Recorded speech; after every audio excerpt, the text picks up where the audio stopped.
I'm rarely living in the bare present.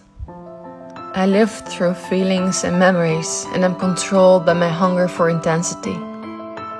The present bores me.